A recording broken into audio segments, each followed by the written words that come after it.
nama saya Adinda Lutfiana Afisa. Di sini saya akan menjelaskan tentang tujuan supply chain management. Menurut Pujawan 2005 dalam jurnal 2024, tujuan strategis SCM perlu dicapai untuk membuat supply chain management atau setidaknya bertahan dalam persaingan pasar. Untuk bisa memenangkan persaingan pasar, maka supply chain harus bisa menyediakan produk yang murah, berkualitas, tepat waktu, dan bervariasi. Untuk mencapai tujuan tersebut, maka supply chain harus beroperasi secara efisien, menciptakan kualitas cepat, fleksibel, dan inovatif. Baik, di sini ada pun struktur rantai pasok Seven Cafe terdiri atas pemasok primer, yaitu Seven Cafe mengandalkan 3 supplier terpercaya dari luar kota, yaitu di Cirebon, dan distributor bahan baku sebagai pemasok utama. Mereka bertanggung jawab atas ketersediaan bahan baku seperti kopi, susu, serta bahan-bahan tambahan lainnya. Hubungan dengan pemasok ini dibangun secara jangka panjang berdasarkan kepercayaan dan kualitas pasokan yang stabil. Lalu yang kedua itu ada tim pengadaan. Tim ini memiliki peran strategis dalam memastikan ketersediaan bahan baku. Mereka melakukan negosiasi harga, memiliki pemasok alternatif saat terjadi kendala, dan menjamin kualitas serta kuantitas bahan baku yang dibeli. Lalu yang ketiga itu ada tim produksi atau tim dapur ya. Setelah bahan baku tersedia, tim produksi akan mengolahnya menjadi berbagai produk makanan dan minuman khas Seven Cafe. Proses ini mengikuti standar operasional yang ketat agar konsistensi rasa dan kualitas tetap terjaga. Yaitu yang terakhir, tim layanan. Produk yang telah jadi kemudian disajikan kepada pelanggan. Tim layanan juga mengelola umpan balik dari pelanggan sebagai bahan evaluasi bagi rantai pasok secara keseluruhan. Oke, itu saja. Terima kasih. Assalamualaikum warahmatullahi wabarakatuh. Perkenalkan, nama saya Vena Melinda. Di sini saya akan membahas mengenai komponen dasar supply chain management dan pengelolaan pengadaan supply chain management. Saya akan jelaskan terlebih dahulu komponen dasar supply chain management. Ada 5 komponen dasar SCM. Ada plan, source, make, deliver, dan return. Yang pertama ada plan atau perencanaan, yaitu strategi awal untuk memastikan efisiensi dan efektivitas biaya serta kualitas produk hingga sampai ke konsumen. Yang kedua ada source atau sumber, pemilihan pemasok bahan baku yang kredibel. Yang ketiga ada make atau perusahaan, mencakup penjadwalan aktivitas produksi. Yang keempat ada deliver atau pengiriman, pengelolaan distribusi dan logistik. Yang terakhir, yang kelima ada return atau pengambilan, yaitu penanganan produk yang cacat. Nah, selanjutnya ada pengelolaan pengadaan, yaitu ada jadwal pengadaan, yaitu makanan yang disiapkan harus segera dihabiskan sebelum masa kadaluarsa dilakukan 1-2 kali seminggu. Terus ada supplier alternatif, yaitu Seven Coffee menggunakan sistem dual sourcing dengan minimal 3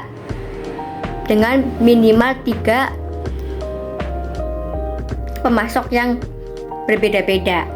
Terus ada pemilihan supplier, meliputi kualitas barang, ketetapan waktu tentunya. Terus ada supplier alternatif, menggunakan data historis penjualan untuk menentukan kebutuhan bahan baku tentunya. Terima kasih. Wassalamualaikum warahmatullahi wabarakatuh. Assalamualaikum warahmatullahi wabarakatuh. Perkenalkan, nama saya Siti Nurul Komaria. Pada kesempatan kali ini saya akan mempresentasikan mengenai manajemen persediaan serta fungsi-fungsi persediaan menurut para ahli. Pertama, kita akan bahas terlebih dahulu pengertian manajemen persediaan. Nah, menurut Harsanto tahun 2013, manajemen persediaan ialah serangkaian keputusan atau kebijakan sebuah perusahaan dengan tujuan untuk memastikan perusahaan dapat menyediakan persediaan yang bermutu seperti jumlah dan waktu tertentu. Nah, yang artinya perusahaan itu harus mengelola dengan baik agar dapat memenuhi kebutuhan produksi maupun permintaan konsumen secara tepat waktu dan efisien. Selanjutnya, mari kita bahas fungsi-fungsi persediaan menurut Handoko. Ada 3 fungsi utama nih, kata Handoko. Menurut Handoko, yang pertama itu ada fungsi decoupling. Nah, fungsi ini penting dalam persediaan, memungkinkan operasi-operasi perusahaan internal dan eksternal mempunyai kebebasan independen. Yang contohnya itu jika terjadi keterlambatan bahan baku dari supplier, namun perusahaan masih mempunyai stok. Nah, proses produksi ini masih tetap berjalan loh. Nah, yang kedua ada economic lot sizing. Nah, melalui penyimpanan persediaan, perusahaan dapat memproduksi dan membeli bahan-bahan sumber daya dalam kuantitas yang dapat mengurangi biaya-biaya per unit. Apa sih contohnya tuh? Nah, contohnya itu gini. Ketika membeli bahan baku dalam jumlah besar, bisa mengurangi loh kayak biaya pengiriman per unitnya tuh kayak dimurahin kalau kita beli barang yang banyak. Jadi kayak dimurahin gitu loh biaya pengiriman per unit. Nah, yang terakhir ini ada fungsi antisipasi. Nah, sering perusahaan menghadapi fluktuasi permintaan tinggi yang dapat diperkirakan dan diramalkan berdasarkan pengalaman atau data masa lalu. Contohnya, menjelang hari raya kan kayak misalkan ada marjan. Ikan marjan itu tuh kayak banyak kayak dicari sama masyarakat tuh. Menjelang hari raya itu pasti nih permintaan ini naik, maka perusahaan perlu menyiapkan stok lebih banyak sebelumnya. Jangan sampai habis. Nah, perusahaan tuh harus menyediakan stok yang lebih banyak lagi. Nah, kita bisa simpulkan bahwa yang tadi saya jelaskan itu manajemen persediaan sangat penting dalam menjamin kelancaran operasional perusahaan.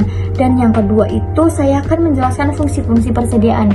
Nah, kita bisa simpulkan bahwa yang tadi saya jelaskan fungsi-fungsi persediaan itu seperti ada fungsi decoupling, economic load sizing, dan fungsi antisipasi itu memberikan fleksibilitas dan efisiensi bagi perusahaan dalam menghindari berbagai situasi pasar. Sekian penjelasan dari saya. Wassalamualaikum warahmatullahi wabarakatuh. Dalam manajemen persediaan, Seven Cafe menggunakan beberapa metode. Yang pertama itu FIFO atau first in first out, terutama dalam bahan baku yang cepat rusak seperti susu dan kopi. Tujuannya ini agar bahan baku yang datang pertama digunakan lebih dahulu sehingga bahan itu tetap segar dan tidak berkadaluarsa. Lalu yang kedua, Seven Cafe ini menyimpan bahan baku yang sensitif seperti susu di gudang dengan bersuhu ruangan yang terkontrol agar kualitasnya tetap terjaga. Lalu yang ketiga ini, Seven Cafe memesan bahan bakunya dilakukan dengan proaktif. Jadi sebelum stoknya ini benar-benar habis. Nah, Seven Cafe ini ngelakuinnya dengan memperkirakan kebutuhan seminggu. Jadi nggak ada tuh kekosongan stok atau kehabisan stok. Lalu yang terakhir itu Seven Cafe rutin mengevaluasi permintaan berdasarkan data penjualan harian dan mingguan. Jadi produk-produk bestseller seperti menu Seven dan minuman dengan gula aren itu menjadi acuan utama dalam analisis kebutuhan bahan baku. Baik, jadi kali ini saya akan menjelaskan EOQ atau Economic Order Quantity dari Seven Coffee. Rumus EOQ ini 2DS dibagi H gitu. Nah, demand tahunan Seven Dragon itu 520 kg. Nah, sedangkan setup cost-nya ini 120.000. Nah, karena setahun itu ada 52 minggu, jadi setiap minggunya itu Seven Dragon memesan 10 kg biji kopi. Nah, untuk holding cost-nya ini 12.480.000.